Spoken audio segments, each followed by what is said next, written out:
Good evening, good morning, or good afternoon, depending on when you're watching this. I've decided that I am only going to do food reviews from now on because the feedback I got from everyone about the Impossible Whopper, I got more messages about that than I do on pretty much any of my other videos. So starting tomorrow, I'm just going to do food reviews. No more theology, so I'm definitely kidding. But I appreciate everybody that tunes in to all the videos. It was just kind of funny that leading up to the Whopper video and then doing the Whopper video, I just had a bunch of people message me and stuff, and so we had some good fun with that video. Again, with these vlog videos, I've tried to make them more, laid back, lighthearted, not always being theological. Just sort of the goal was to do one every day in the month of August and sort of help me move forward with making content more often. And as we've been doing these, I've been able to do live streams throughout the week, and we've been able to do Logos teaching, and I've had some discipleship meetings with guys, and so it's been a good month. We're at like 20 videos in a row, 20 days in a row of creating videos and putting out content, and I just really appreciate the support. It has been it's really humbling when I have people message me and they say that they're watching or that they were encouraged by something. I'm just grateful for it. So yeah, this morning I preached Psalm 22, and if you are not familiar with Psalm 22, it is the psalm that Jesus quotes on the cross. My God, why have you forsaken me? And then throughout the psalm there are these there's just a lot of biblical theology inside this psalm. And it was interesting to just sort of, I was just talking to my wife about this. It was interesting to prep this psalm and to preach it during this specific season of life. In Psalm 22, let me actually just read a couple of the verses real quick. So in Psalm 22, David, of course, this is a messianic psalm because it's clearly crucifixion. It's clearly about crucifixion. But there wasn't crucifixion during the days of David. So it has to be messianic. But in Psalm 22, verse 1 and 2, he says, my God, why have you forsaken me? Why are you so far from saving me from the words of my groaning? Oh my God, I cry by day, but you do not answer, and by night I find no rest. And, I was just talking to my wife about it. And the current season of life that we find ourselves in, those words are really real to me. The days when you are pretty confident about something that the Lord is leading you to, or that He is opening up, some doors for you and things like that. And when stuff doesn't work out, maybe in the way that you thought, or those doors are closed, and you're just kind of confused as to what to do or what God's calling you to do. It can seem like there's no answer. It can seem like God is really far away, that He's not listening. And it's interesting because then the tone of that psalm changes, and David says, yet you are holy. And then he remembers that he's been sovereign over his life since birth, and he's taken care of him, and he's answered his forefathers' prayers. And there's all this remembrance from David where he's reminding himself, listen, don't dwell on these negative thoughts right now.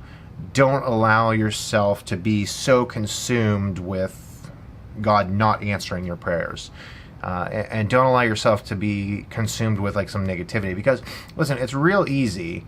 I'll just shoot you straight.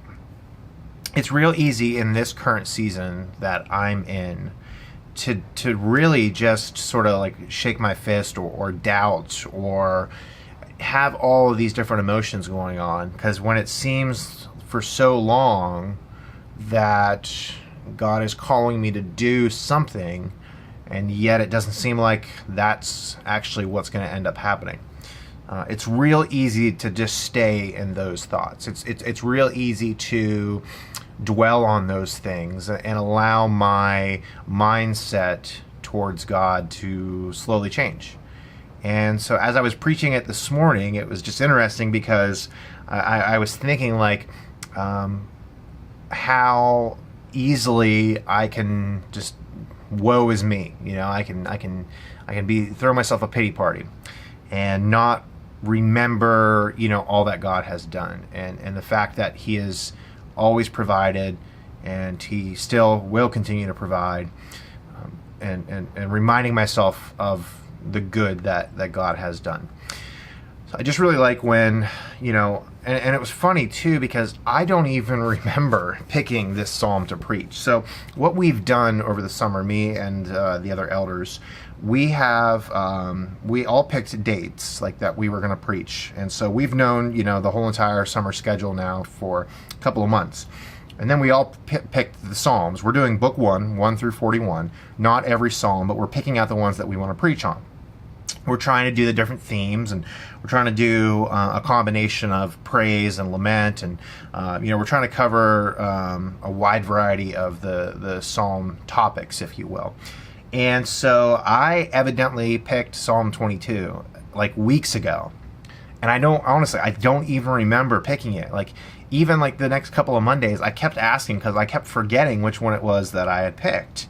And it was just interesting because like that psalm, like I just really needed to hear for myself, and I needed to prep that psalm for myself, and I needed to preach that psalm for myself.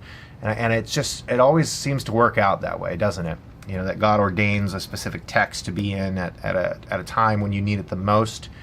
And so I'm just grateful that, again, even with a situation like that causes me to like stop and think like, okay, like, yeah, there's a lot going on right now, and it's real easy to doubt, and it's real easy to be tired, and it's real easy to just be confused. But like even God in that moment cares so much for us that He put that psalm directly in our path to hear when I needed it the most. And so I was just grateful for this morning's worship. It was a really good morning of church. It was a really good morning.